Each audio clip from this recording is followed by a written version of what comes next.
ત્યાંથી જતા રહ્યા ક્રોધાવેશમાં.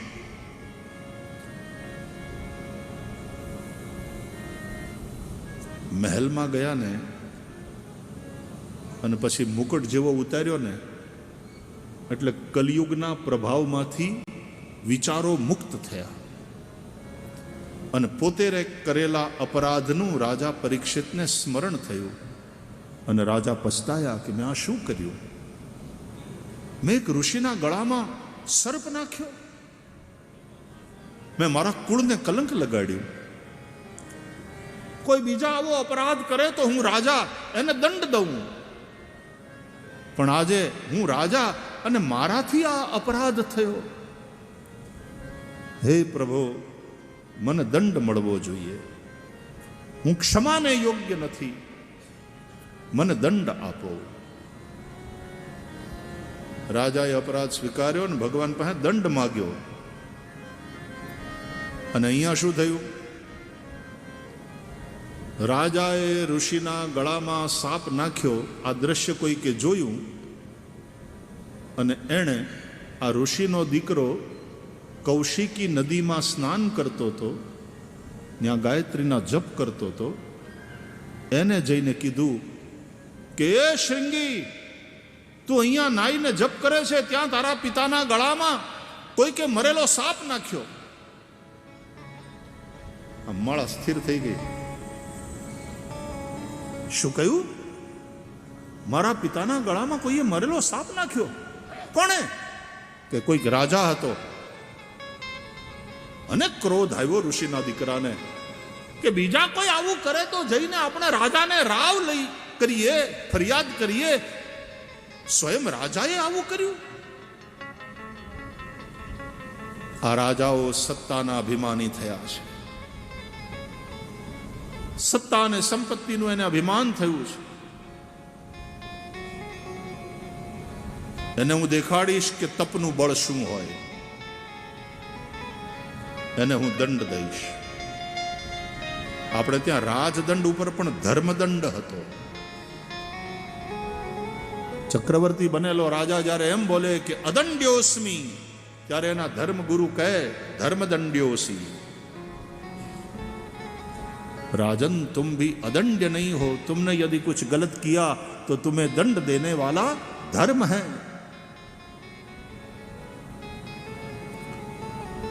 क्रोधમાં તાંબા, તપેલા તાંબા જેવો વર્ણ અને ઋષિના દીકરાએ કૌશિકી નદીનું જળ લીધું હાથમાં. ઇતિ લંઘિત મર્યાદમ તક્ષકઃ સપ્તમે હની દક્ષંતિ સ્મ કુલાંગારમ. જે રાજાએ મર્યાદાનું ઉલ્લંઘન કરીને મારા નિર્દોષ પિતાના ગળામાં મરેલો સાપ નાખ્યો છે, એ રાજાને આજથી 7મે દાડે જીવતો સર્પ તક્ષક કરડજો, એનું મૃત્યુ થજો. વાક વજ્રમ વિસસર્જઃ. આ વાણી રૂપી વજ્ર છોડ્યું. ભાગવતની કથા કહે છે, રાજા પરીક્ષિત જ્યારે માતા ઉત્તરાના ગર્ભમાં હતા ત્યારે પણ એક બ્રાહ્મણે એને મારવા માટે બ્રહ્માસ્ત્ર છોડ્યું હતું. કોણે? અશ્વત્થામાએ. ત્યારે પરીક્ષિતના માતા દ્વારકાધીશ પ્રભુના શરણે ગયા હતા.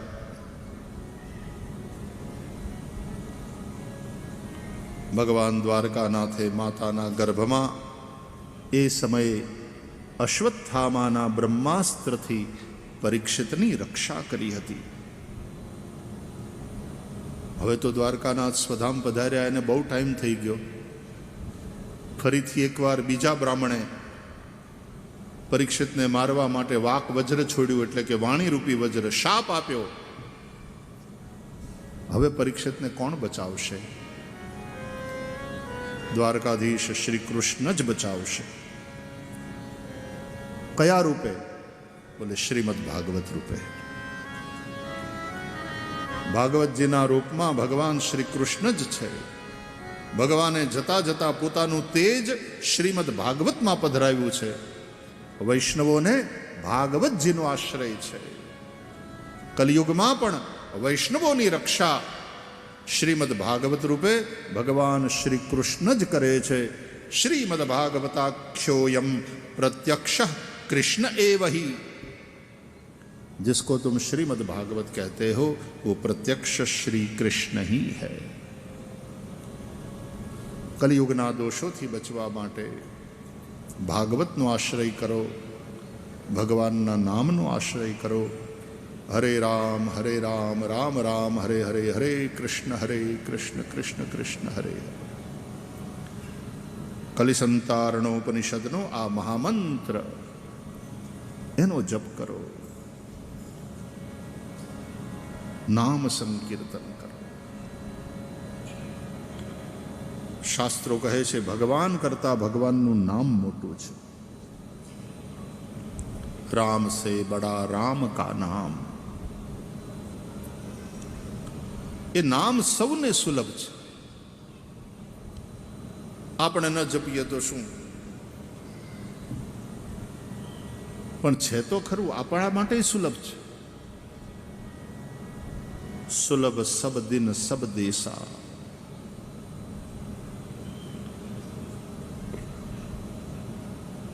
ઋષિના આશ્રમમાંથી બે શિષ્યો રાજા પરીક્ષિતના મહેલમાં પહોંચ્યા એને ખબર કરવા કે રાજન, આપના અપરાધને કારણે ઋષિના દીકરાએ આપને શાપ આપ્યો છે। 7મે દાડે તક્ષકના દંશથી તમારું મૃત્યુ થશે। વિચાર કરીએ તો સમજાય કે આ માત્ર પરીક્ષિતની કથા નથી, हम सब की कहानी यही है। 7 दिन में सबको जाना है, कारण के सप्ताहना वार 7 ज छे। शनि रवि सोम मंगल बुध गुरु शुक्र, एमांथी एक वार अपना बधा माटे अत्यारथी निश्चित थई गयो छे કે શુક્રવાર, પણ કયો શુક્રવાર એ ખબર નથી, એટલે લટકતી તલવાર રહે છે। પછી છોકરાઓ લખશે સંવત 2082 કારતક સુદ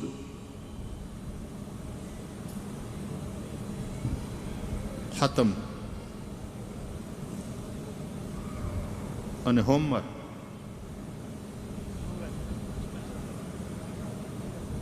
क्यों वार है भाई?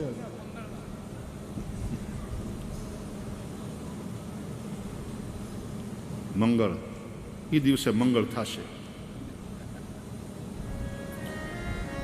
मृत्यु पण अमंगल नहीं वाला, मृत्यु मंगल वस्तु है।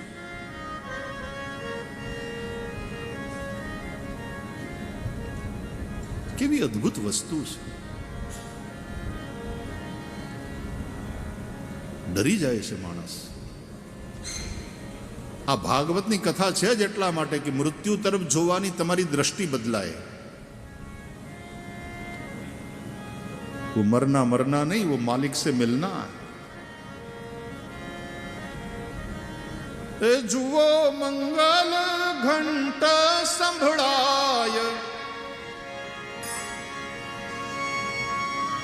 साजन मारो आवे छे।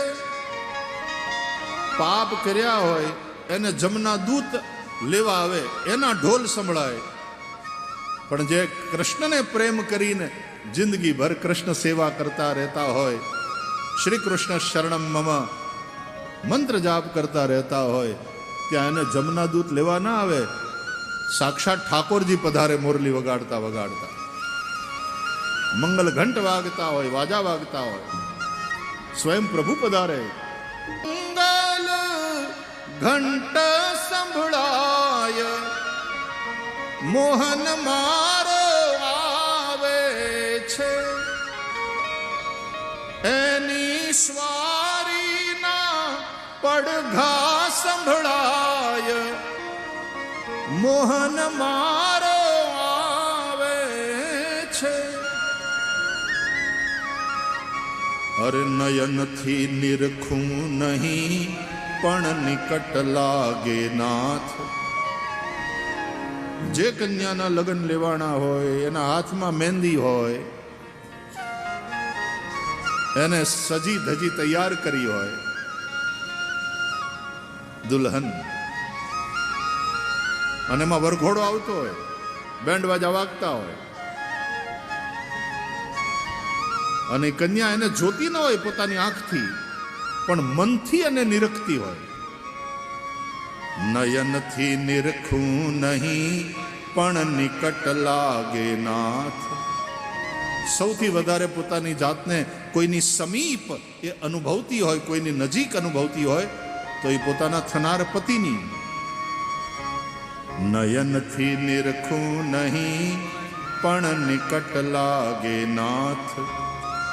દૂર કદી એ લાગે નહીં જ્યાં એના નામનો નિત્ય સંગાથ. મોહન મારો આવે છે એના રૂમઝૂમ નું પૂર થાય. મોહન મારો આવે છે એની વેણુના સ્વર સંભળાય. મોહન મારો આવે છે.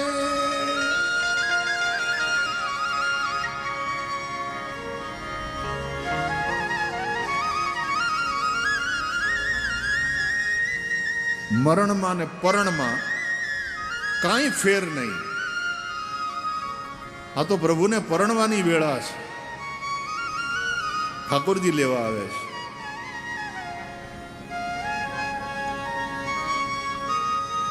સંસાર આપણા બાપાનું ઘર છે. હા, બાપાનું ઘર છે, પિયર છે, પણ જવાનું તો છે પતિને ત્યાં. આપણું સાચું ઠેકાણું તો એ. અહીંયાથી તો નીકળવાનું એકના એક દિવસે, પણ ઓલો પતિનું જે ઘર, એમાં તો યદ ગત્વા ન નિવર્તન્તે તદ્ધામ પરમમ મમ. ભૂલી પડેલી બંસરીને અધર ધરવા કાજ. મોર મુકુટ ધરી આવશે એ મારી છોડાવવા લોક લાજ. મોહન મારો આવે છે. હું રે શું કરું નવ સમજાય. મોહન મારો આવે છે, પણ મારા અણુએ અણુ ગીત ગાય. મારા રોમે રોમ ગીત ગાય કે પ્રીતમ મારો આવે છે. સજન મારો આવે છે.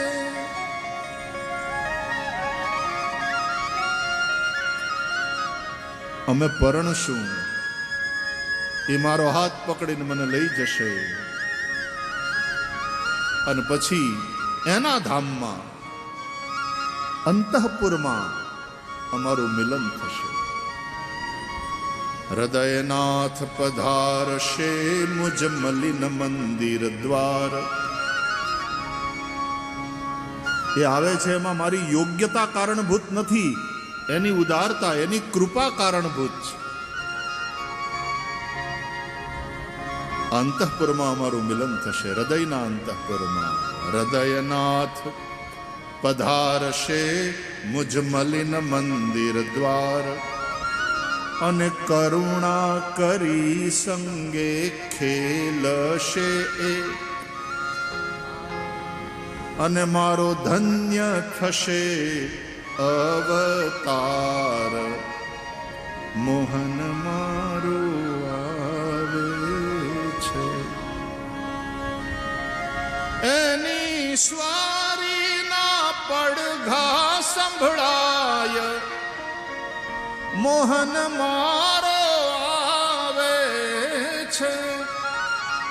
એ જુઓ મંગલ ઘંટ સંભળાય. મોહન મારો આવે છે. પ્રીતમ મારો આવે છે.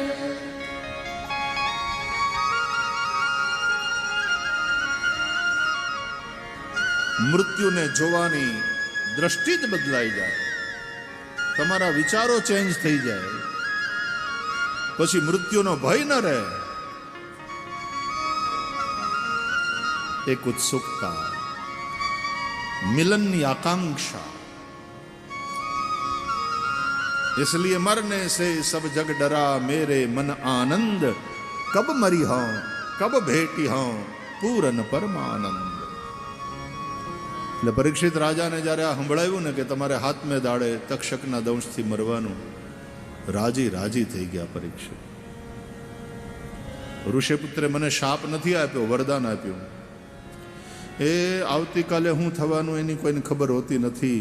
જ્યારે હું 7 દિવસ છું એ તો છાતી ઠોકીને કહી શકું એમ છું ને. હવે આ ઋષિપુત્રના આશીર્વાદ. 7 दिन बहुत होते हैं. રાજા પરીક્ષિતે ચક્રવર્તીની સત્તાનો ત્યાગ કર્યો. દીકરા જન્મે જઈને રાજગાદી સોંપી દીધી. આ સત્તા, આ સંપત્તિ કે મારા સંતાન કોઈ મૃત્યુથી નહીં બચાવી શકે. હું ગંગાના કિનારે જઈશ, સંત સમાગમ કરીશ, કોઈ સદગુરુ મળશે, મારું મરણ સુધરશે. मृत्यु को टालना, मृत्यु से बचना संभव नहीं, मृत्यु को मंगल करना हमारे हाथ में. अनशन व्रत લીધું રાજા પરીક્ષિતે. જ્યાં સુધી શરીર છે ત્યાં સુધી કંઈ ખાઈશ અથવા તો પીશ નહીં. ભૂખ અને તરસ સહન ન થયા, તેથી આ શરીર દ્વારા એક સાધુ પુરુષનો અપરાધ થયો. આ દેહને દંડ દઈશ, જ્યાં સુધી દેહ છે ખાવા પીવાનું બંધ. અનશન વ્રત લઈ લીધું રાજા પરીક્ષિતે. ગંગા કિનારે ગયા. શુકતાલ, વડલાનું મોટું ઝાડ. આજે શુકતાલમાં જાવ ને તો ત્યાં એક વડના ઝાડના ત્યાંના લોકો દર્શન કરાવે છે કે આની નીચે બેસીને સુખદેવજીએ રાજા પરીક્ષિતને કથા સંભળાવી હતી. રાજા પરીક્ષિત બેઠા. આજુબાજુના આશ્રમોમાંથી ઋષિમુનિઓ આવ્યા. આવેલા સૌ ઋષિઓને પ્રણામ કરી એમનું સ્વાગત કરી રાજા પરીક્ષિતે 2 પ્રશ્ન કર્યા. હે ઋષિઓ, હે ગુરુજનો, હે સંતો, તમે મને સમજાવો, જેનું મૃત્યુ નજીક હોય એ માણસે શું કરવું જોઈએ? મરણાસન્ન પ્રાણીનું કર્તવ્ય શું છે? અને બીજું, જીવનમાં પ્રત્યેક મનુષ્યનું સામાન્ય કર્તવ્ય શું છે? ટૂંકામાં કેવી રીતે જીવવું જોઈએ અને કેવી રીતે મરવું જોઈએ?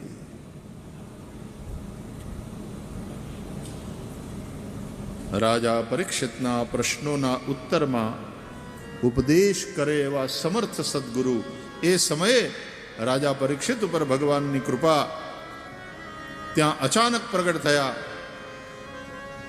તત્રાભવત ભગવાન વ્યાસપુત્રો યદૃચ્છયા ગામ અટમાનો નપેક્ષઃ અલક્ષ્યલિંગો નિજલાભ તુષ્ટો વૃતશ્ચ બાલૈરવધૂતવેશઃ તમ દ્રષ્ટવર્ષં સુકુમાર પાદ. ત્યાં અચાનક ભગવાન સુખદેવજીનું પ્રાગટ્ય થયું. બોલીએ શ્રી સુખદેવજી મહારાજ કી, સદગુરુ ભગવાન કી. પ્રાગટ્ય તો ભગવાનનું થાય, તે સુખદેવ કોણ છે? ભગવાન છે. તત્રાભવત ભગવાન વ્યાસપુત્રો, વ્યાસપુત્ર શુક તત્ર અભવત. પ્રગટ થયા. સદગુરુ પણ જ્યારે આપણી મુમુક્ષા પ્રગટ થાય ને, મુમુક્ષા મજબૂત થાય, ત્યારે સદગુરુ આપણા જીવનમાં ક્યાંકથી ને ક્યાંકથી પ્રગટ થતા હોય છે, સદગુરુ મળતા હોય છે. કોઈને ગુરુ કરવા જવાના નથી હોતા. આવા સમર્થ સદગુરુ મળે ત્યારે શિષ્ય ભાવથી આપણે એને સમર્પિત થવાનું હોય છે. સુખદેવજીના ચરણમાં પડ્યા રાજા પરીક્ષિત, અને આવા સમર્થ સદગુરુ મળે પછી ભગવાનના દર્શન કરવામાં વાર ન લાગે. ભાગવતના બીજા સ્કંદથી સુખદેવજીએ યાત્રા શરૂ કરાવી.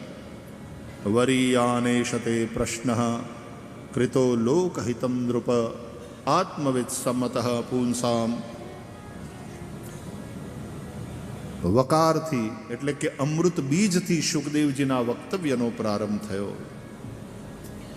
બીજો સ્કંદ એમાં જ્ઞાન કથા. હવે માત્ર સ્કંદોની યાત્રા એમાં શું શું છે ચર્ચા આટલું સંક્ષેપમાં કહી અને તમને ઠેકાડીને લઈ જાઉં 10મા સ્કંદમાં, કારણ બીજો કોઈ ઉપાય નથી. હવે બળદગાડામાં નહીં જવાય, હવે મોટર કારમાં નહીં જવાય, હવે એરોપ્લેનમાં જ જવું પડે, અથવા હેલિકોપ્ટરમાં જવું, ઉડીને જ જવું પડે. નીચેથી આમ જોતા રહેવાનું, એ આ રહ્યું સુરત, આ રહ્યું ભરૂચ, આ રહ્યું વાલિયા, એ આ રહ્યો દ્વિતીય સ્કંદ જ્ઞાન કથા. સુખદેવજી સમજાયું કે જ્ઞાનથી જ મુક્તિ સંભવ છે, અને જ્ઞાન માટે આ 3 વસ્તુની આવશ્યકતા છે.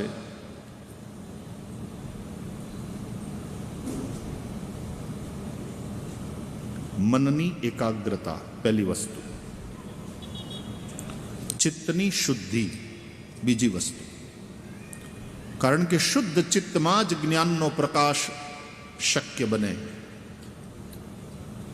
અને વિચારની પરાકાષ્ઠા એટલે કે મનન એ ત્રીજી વસ્તુ. જેમ દૂધનું મંથન કરે અને માખણ જુદું પડી જાય, મલાઈ જુદી પડી જાય, ક્રીમ જુદું પડી જાય, એમ મનનની પ્રક્રિયા દ્વારા શરીરમાંથી આત્માને અલગ કરીને અનુભવ કરી લેવો જોઈએ, આવું શાસ્ત્રો કહે છે. અને ત્યારે સમજાય કે હું શરીર નથી, હું શુદ્ધ બુદ્ધ નિત્ય એવો આત્મા છું. ચિદાનંદ રૂપ શિવોહમ શિવોહમ. ન ચ પ્રાણ સંજ્ઞો ન વૈ પંચવાયુર્નવા સપ્તધાતુર્નવા પંચકોશ ન વાક્પાણિપાદૌ ન ચોપસ્થપાયુ ચિદાનંદરૂપ શિવોહમ શિવોહમ.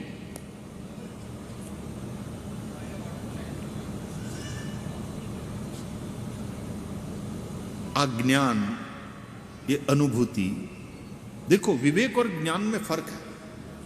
विवेक એટલે બે વસ્તુ ભેગી થઈ ગઈ હોય એને જુદી કરવી અને જોવી કે સત્ય શું અસત્ય શું, નિત્ય શું અનિત્ય શું. નિત્યાનિત્ય વસ્તુ વિવેક.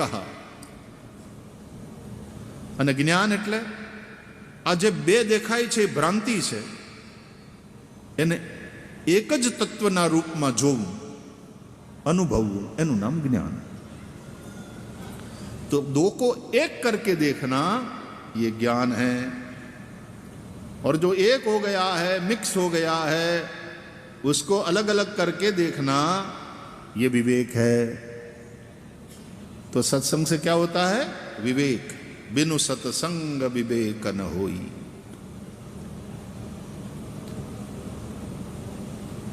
सद्गुरुनी कृपाथी જ્ઞાન અપરોક્ષાનુભૂતિ થાય.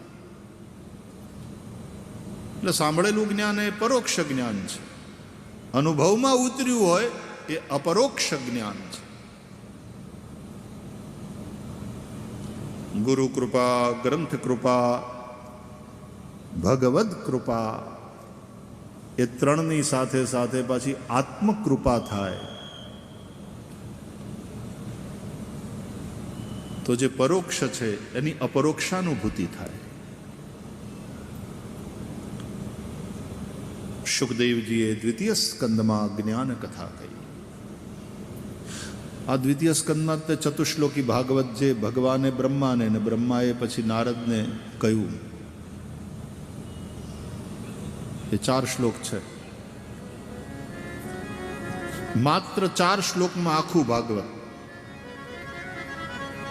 અહમેવા સમેવાગ્રે નાન્યદ્યત સદસત્પરમ પશ્ચાદહમ યદેતચ્ચ યો વશિષ્યેત સોસ્મ્યહમ ઋતેર્થમ યત પ્રતીયેત ન પ્રતીયેત ચાત્મની તદ વિદ્યાદાત્મનો માયા યથા ભાસો યથા તમઃ યથા મહાંતિ ભૂતાની ભૂતેષુ ચાવચેષ્વનો પ્રવિષ્ટાન્ય પ્રવિષ્ટાની તથા તેષુ ન તેષ્વહમ એતાવદેવ જિજ્ઞાસ્યમ તત્વ જિજ્ઞાસુનાત્મનઃ અન્વય વ્યતિરેકાભ્યામ યત સ્યાત સર્વત્ર સર્વદા. લ્યો ભાગવત થઈ ગયું પૂરું. આપણે કઈ છેલ્લા દિવસ સુધી વાટ જોવાની જરૂર નથી. ભાગવતની કથાને લાગે વળગે ત્યાં સુધી આ થઈ ગયું. 2 મિનિટમાં ભાગવત પૂરું થાય.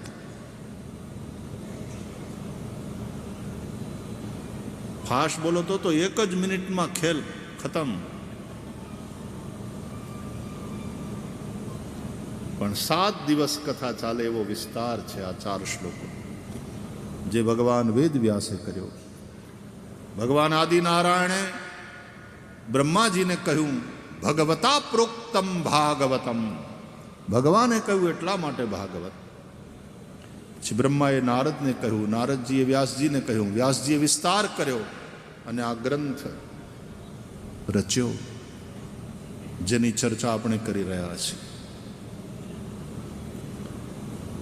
10 લક્ષણ યુક્ત ભાગવત છે. અત્ર સર્ગો વિસર્ગશ્ચ સ્થાનમ પોષણમ મૂતયઃ મન્વંતરેશાનુકથા નિરોધો મુક્તિરાશ્રય. ભાગવતના સ્કંદ છે 12, લક્ષણ છે 10. એટલે પ્રથમ સ્કંદ એને અધિકાર લીલા કહે છે, બીજા સ્કંદને સાધન લીલા કહે છે. જેમ દરિયાને તરવા માટે નૌકાની જરૂર પડે, સર્વમ જ્ઞાન પ્લવે નૈવ વૃજિનમ સંતરિષ્યસી, એ રીતે જ્ઞાનરૂપી નૌકા દ્વારા આપણે સંસાર સાગરને પાર કરી જવાનું છે. આ સાધન લીલા છે. અને ત્રીજાથી માંડી અને 12મા સ્કંદ સુધી ભાગવતના 10 લક્ષણ છે. ત્રીજો સ્કંદ સર્ગ લીલા, ચોથો સ્કંદ વિસર્ગ લીલા, 5મો સ્કંદ સ્થાન લીલા, 6ઠો પોષણ, 7મો ઉતિ, 8મો મન્વંતર, 9મ સ્કંદ ઈશાનું કથા, 10મ સ્કંદ નિરોધ લીલા, 11 મુક્તિ અને 12 આશ્રય. આ 10 લક્ષણ છે. ત્રીજો અને ચોથો સ્કંદ સર્ગ લીલા અને વિસર્ગ લીલા એ વિદુર અને મૈત્રેયના સંવાદ રૂપે शुकदेवजीએ संभळाया. वो भागवत जी के अनुसार भागवत की ये जो गंगा है ना, वो 2 धारा में बहती है. वैसे आप सप्त स्रोत यदि जाओ तो वहां गंगा 7 धारा में बहती है. वहां सप्तर्षियों का आश्रम है.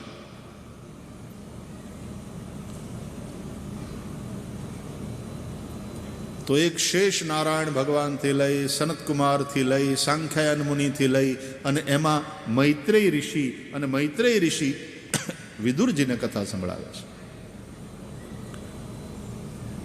અને બીજી ધારા તે આદિનારાયણ ભગવાનથી લઈ બ્રહ્મા અને બ્રહ્માથી નારદ ને નારદથી વ્યાસજી ને વ્યાસજીથી શુકદેવજી ને શુકદેવજીથી સુતજી અને નૈમિષારણ્યમાં શૌનકાદિ ઋષિમુનિઓ સુધી પહોંચે છે.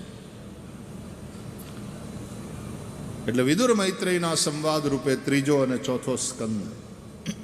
વિદુરજી કુરુક્ષેત્રનું યુદ્ધ ચાલતું હતું ને ત્યારે 2 જણા, 2 મહાનુભાવો, મહાન યોદ્ધા, મહારથી હોવા છતાં એ યુદ્ધમાં એમણે પાર્ટિસિપેટ નહોતું કર્યું. એક બલભદ્રજી અને બીજા વિદુરજી. નહીં તો વિદુરજી તો આમ જોવા જઈએ તો આ જ કુટુંબના વિદુર કાકા, પણ નહોતા, યુદ્ધમાં નહોતા. એમણે ભાગ ન લીધો યુદ્ધમાં.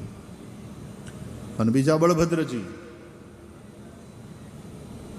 એક બાજુ અર્જુન ફઈનો દીકરો, પાંડવો ફઈના દીકરા, અને બીજી બાજુ દુર્યોધન, એ પાછો ચેલો. દાઉજીનો શિષ્ય છે દુર્યોધન. દાઉજીની પાસેથી ગદાયુદ્ધ શીખ્યો છે દુર્યોધન. અને પાછો કૃષ્ણદાવનો વેવાઈ પણ છે દુર્યોધન. એ તો મારીને વેવાઈ કર્યો તો એ વાત જુદી. બાકી શ્રી કૃષ્ણના જાંબુવતીથી થયેલા પુત્ર સાંબનું લગ્ન દુર્યોધનની દીકરી લક્ષ્મણા સાથે થયું છે.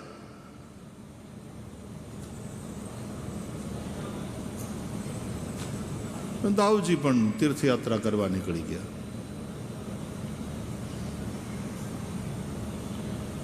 તો દાઉજી તીર્થયાત્રા કરતા કરતા પછી નૈમિષારણ્યમાં પહોંચે છે, અને ત્યાં એના દ્વારા સૂતનો શિરચ્છેદ થાય છે, અને બલબલનો નાશ થાય છે, ને એ બધી કથા ભાગવતમાં છે. અને વિદુરજી તીર્થયાત્રા કરવા નીકળ્યા. તે તીર્થયાત્રા કરતા કરતા કરતા પછી જમનાજીને કાંઠે વિદુરજી ઉદ્ધવને મળે છે, અને ઉદ્ધવજીની પાસેથી શ્રી કૃષ્ણ સ્વધામ ગમનના સમાચાર સાંભળે છે. જતા જતા ભગવાન શ્રી કૃષ્ણે ઉદ્ધવને જ્ઞાનોપદેશ કર્યો છે. વિદુરજીએ ઉદ્ધવને વિનંતી કરી, એ જ્ઞાન તમે મને ના આપો? ત્યારે ઉદ્ધવજીએ કહ્યું કે વિદુરજી, એ સમયે ત્યાં મૈત્રેય મહારાજ પણ આવ્યા હતા. દ્વારકાધીશ ભગવાન શ્રી કૃષ્ણે મૈત્રેય ઋષિને એ કામ સોંપ્યું છે કે મારા ભક્ત વિદુર જ્યારે તમારી પાસે આવે ત્યારે આ જ્ઞાનોપદેશ તમે એને કરજો.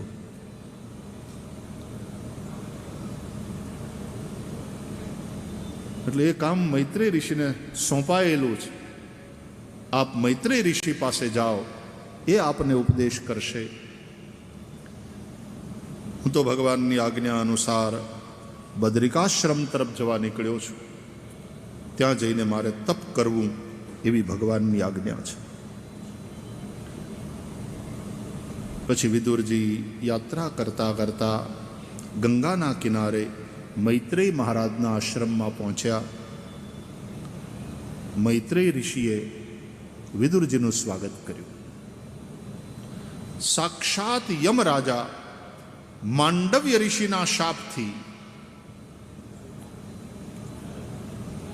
વ્યાસજીના નિયોગથી દાસીના ઉદરથી વિદુર બની અને જન્મ્યા છે.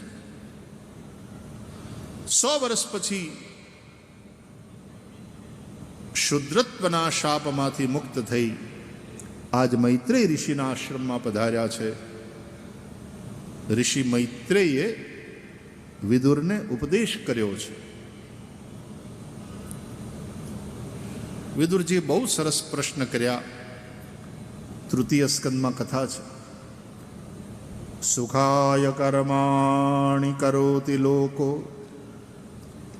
નતૈ સુખમ વાન્યદુપારમં વા વિંદેત ભૂયસ્તત એવ દુઃખમ યદત્ર યુક્તમ ભગવાન વદેન્નઃ. મહારાજ, આ સંસારમાં બધા જ પ્રાણીઓ સુખની પ્રાપ્તિ અને દુઃખની નિવૃત્તિ માટે કર્મ કરે છે, પણ દુઃખ વગર બોલાવ્યું આવે છે. સુખ ઈચ્છવા છતાં આઘું રહે છે. સંસાર આવો વિપરીત ફળવાળો કેમ છે?